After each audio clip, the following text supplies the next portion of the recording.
Good morning. Did you think it would be weeks before you saw me again? Or months even, because that's normally what I do.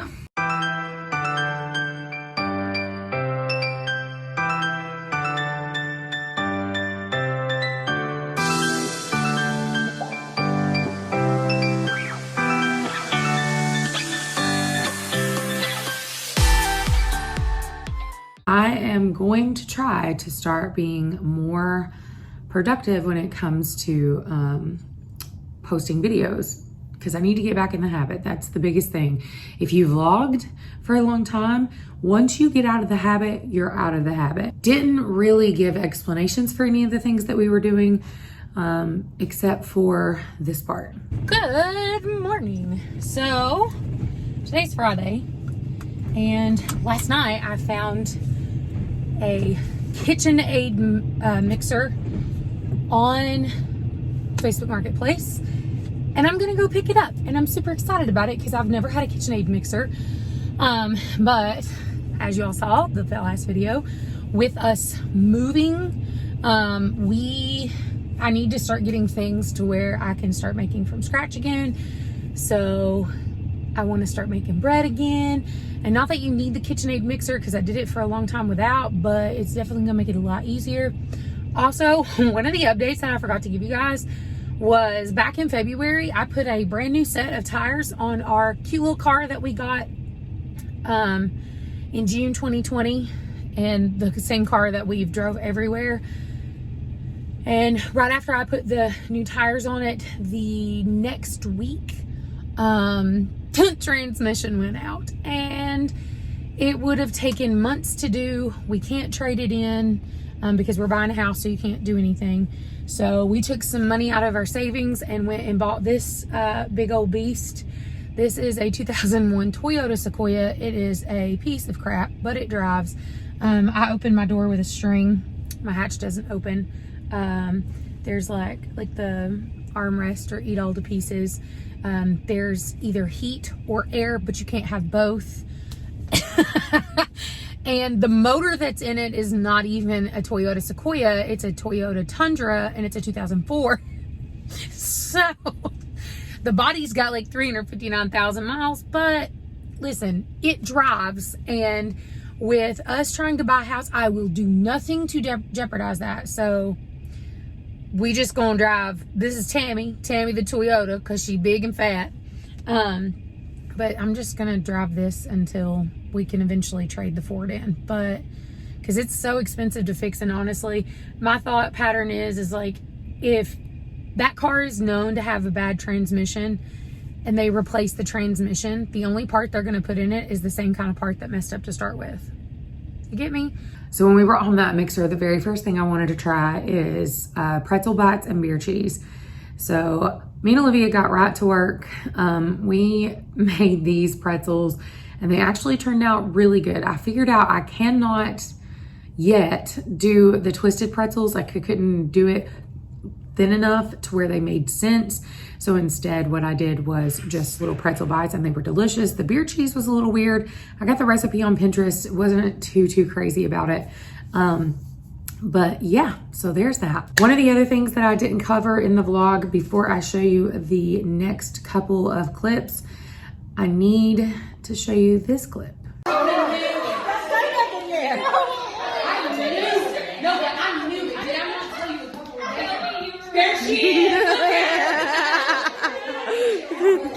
No, Kelly literally gave Emily a reading and told her, she was like, you'll get pregnant like in the next week. And we were like, so that's right. Emily's pregnant with baby number 2. I kind of knew she was acting weird at work. So I was like, something's off, but I wasn't positive because I wanted her to have another baby so bad that like I kept thinking, well, maybe it's just because I want her to have another baby.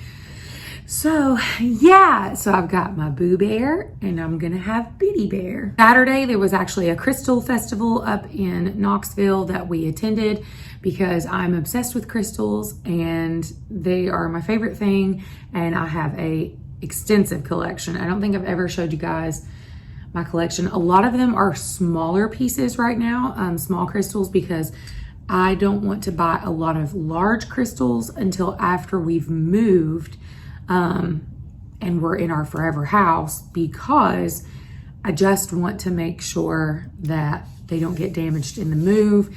And also, I really don't want to buy statement pieces for an apartment. Okay, so my favorite stone in the entire world, my favorite crystal in the whole world is labradorite. Favorite.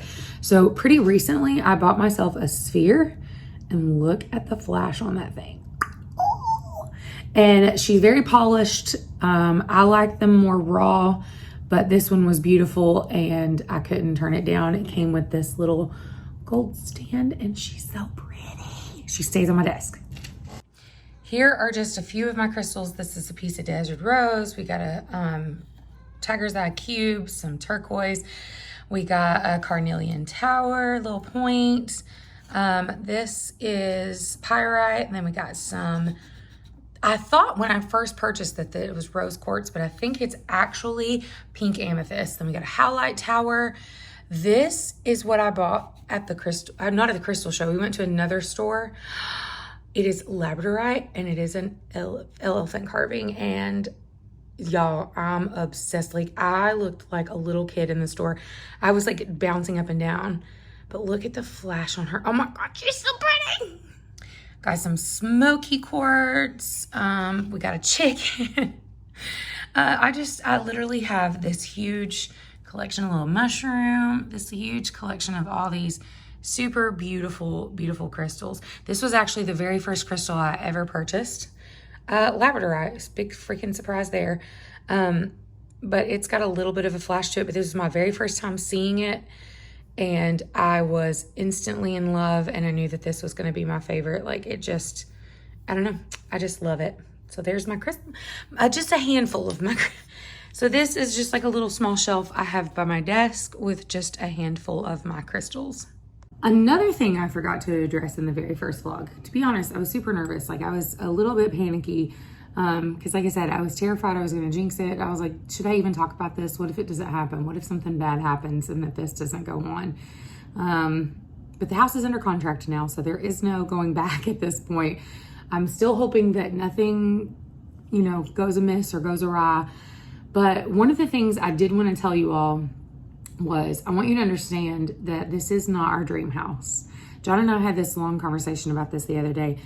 This is not our dream house. This is not what we envisioned when we said, let's leave and go try to find something else. This is not it. But if I've learned anything over the time of us being in an apartment and just the pandemic and then just in life in general, is this one thing. The house really doesn't matter. The dream of this house is the independence from apartment living, the freedom. We should be able to pay this house off in less than 5 years. So there brings another freedom. And just the house is not important. Like, it's not my dream home. It's not what I envisioned when I said I wanted to buy a new house. Wasn't even close to what we were looking for. Don't even look like what we were looking for. But we're gonna make it our dream house, because the dream is each other, and that's something that's important to not lose sight of. Bubba, what are you doing? You have him so spoiled. No. Look at his fat belly. Oh, Bubba. Are you you're just in there rubbing his paw pads? Yeah, like these. Yeah. Oh, you rub his little pads.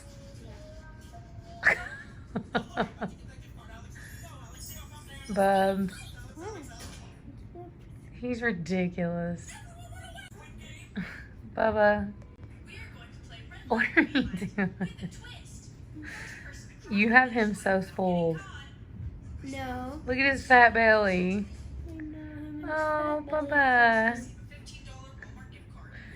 Are you you're just in there rubbing his paw pads? Yeah, like these. Yeah. Oh, you rub his little pads.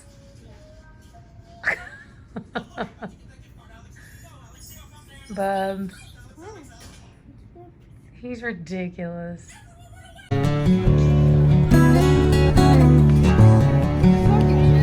it fun, Booty? Hey,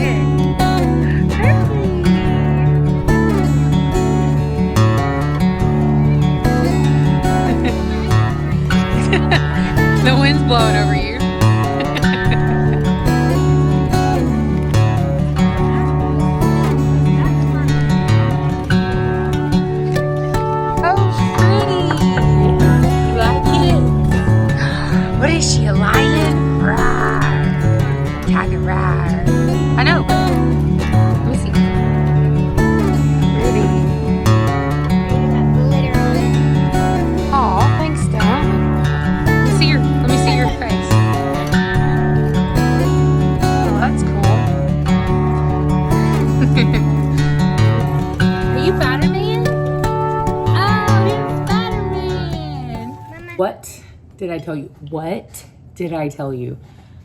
I was going to jinx it by telling you. It was a jinx. I knew it. So first of all, ignore how I look. I just woke up and my allergies are acting up. So I am literally dying. You are going to hear me sniff like a million times. And I didn't sniff for dramatic effect. Yes, it's a different day. Yes, I'm still drinking out of the same cup. I literally wash this every single morning after I finish with it so that I can use it the next day because it is my favorite coffee mug. You should just feel it.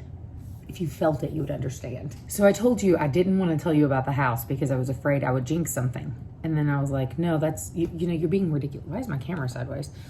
I was like, no, you're being ridiculous. Like, you're not going to jinx it by telling people about the house. Lo and behold, I was correct. I jinxed it. So the real estate agent finally got back with me and to double check on restrictions. And guess freaking what? The property's restricted. We can't have goats. We're not even supposed to have chickens. We're not supposed to have anything except for dogs and cats. Anything. Again. So yesterday I actually went to a lawyer and he probably didn't give me the best advice, but he definitely gave me the advice I was going to take.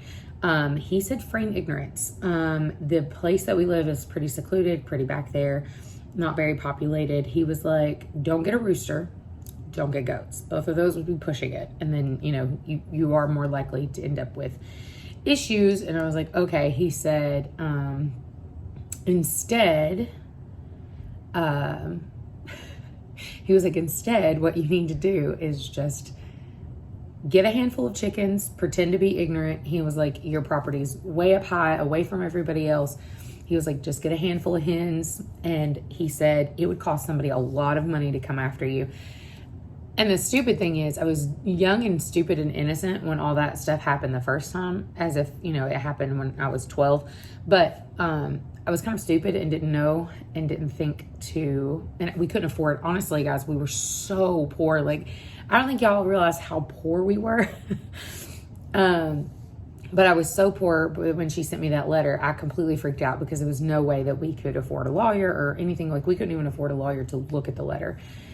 Turns out she was just friends with that lawyer and he wrote that letter and sent it she put it in the mailbox. It wasn't even a certified letter. So yeah, the lawyer that I talked to yesterday, he was like, yeah, he was like, there was no way she would have actually pursued. Now the pony probably, but the chickens, she was like, there was no way that she was going to pursue that. And honestly, he said one of the things too is if they do try to pursue it, they would have to prove that everybody on the properties were abiding by and have always abided by the covenants. Otherwise, they can't enforce one and not everybody, right? So I was like, okay. He said, so just get your chickens. Nobody's going to do that and just let it go. But it gives me like freaking PTSD at the thought of getting them and something happening and some asshole being like, yep, I'm suing you for them. Like, oh God, but I'm going to do it. That's not going to stop me from doing it. I might panic all the time. I'm going to take measures. Number one, our fenced in area is pretty high up, but it's surrounded by like bushes and trees. For the most part, I'm going to probably put up like fence covers on the areas that are exposed. I'm only going to get, I would say 6, 7 hens. I'm not going to get a lot and just be done with it because honestly, y'all, I know that this is disappointing and I really can't talk about it too much or I will cry, and you guys have had enough videos of me crying on the internet, so we're not going to do that. I know that this sucks. It sucks for me like really bad, but at the same time, this house is so inexpensive because my mother-in-law is the one selling it to us. We're never going to get this opportunity again. We have the opportunity to have a house that's paid off in a couple of years, not at 10 years down the road, a couple of years. I can't turn it down. You feel me? I can't do it. Like I want to. I want to be mad and cry and be like, you know what? Screw it. I'm just going to, but this house will be so inexpensive that if we decide to resell it, to sell it later, we would be able to get land. So like it's an investment. So I can't say no. It just sucks because I'm back at, like, even yesterday I was crying, like sobbing to John, and I was like, I just feel like we're going back to where he was like, baby, no, it's okay. He was like, get your chickens and just shut up about it. He was like, just don't go hog wild. Like, you don't have to have the goats. You don't have to have a rooster. He was like, I understand that that's what you wanted to do, and like that's destroying your vision and your dream for yourself, but you know, this is, like I said, I think I even talked about this when I said this was not our dream home. This is not my dream home. But the dream is being together. If I learned anything out of quarantine when, you know, John and I were at the house 24/7 together, which is, I want to spend more time with my husband. And the job he works at currently that pays so well, that's not a possibility. So him getting the house paid off, us getting that house paid off, gives him the opportunity to not have to work jobs that make so much money, right? He quit because my business was doing good, but then we realized, like, we're not going to get out of this apartment if we do that. So we spent time with each other. Like, him being home all year last year was a freaking dream. It was the most amazing thing. Like, I got to spend so much time with him. The kids got to spend so much time with him. We went on multiple trips. We did all these things. And I want to get back to that. And we're never going to get back to that as long as we're making huge house payments. So we're going to strap down, buckle down, buy this house, get my forbidden chickens. And I have decided, I know what I'm going to call my farm. I think I'm going to call it Outlaw Acres. That's what I'm going to put a little sign on my fence, Outlaw Acres. I've never got to homestead legally. I am an illegal homesteader, and I have been for years. Like, that's my damn claim to fame. I am the illegal homesteader. I knew I was jinxing it, and I probably should have just, well, I was about to say I probably should have just went along and not looked it up and not found out, but no, I should have, because if I'd have got goats and a rooster and stuff, you know, that probably could have caused a problem, and then we really would have been in the shit. But like, us just having the chickens now and knowing a game plan going forward, like, we can't be having like noise or smelly animals. And then that probably won't ignite anybody's issue. This covenant was put in 1993, and every 10 years it can be changed. And they said if we wanted to, we could actually take the time to go knock door to door with all the neighbors and ask them if they would sign the petition to let me have my chickens. And he told me, he was like, he said, yeah, you could, and it's going to cost you a lot of money and like lawyer's fees and then like the filing fee with the county and all that fun and happy jazz. He's like, if it was me, he was like, I would just do it, frank innocence. He was like, there's no HOA there, honey. They ain't no HOA. They ain't back there. They ain't nothing back there. So he was like, I just get you chickens and live life and don't worry about it. He was like, if it comes to that, he was like, basically tell him you're going to have to sue me to get rid of them. Literally, if the whole point of watching my channel, I think at this point, is just to see every plan that I ever have just go to absolute shit continuously. Like, I'll make a plan, it goes awry. I make a plan, it goes awry. Drama, craziness. So I guess this is on brand for me, I suppose. I'm so sorry that this will not be as exciting. This will not be the homesteading that you all envisioned or hoped for me. It's not what I hoped for myself. But I take comfort in this. I'm still getting chickens. Most importantly, I'm still gardening. I still get my big dream garden. So I'm not really losing out much. I'm losing out on goats. You know what I mean? And trust me, I'm losing out on goats. But I'm losing out on goats. It's not the end of the world. It's really not. Till the next chaotic, shit-ridden video comes out. I love you guys. Love you. Bye. Told my brothers one day we gon' make it. We just gotta grind for that paycheck. Mama told me one day I'll be famous.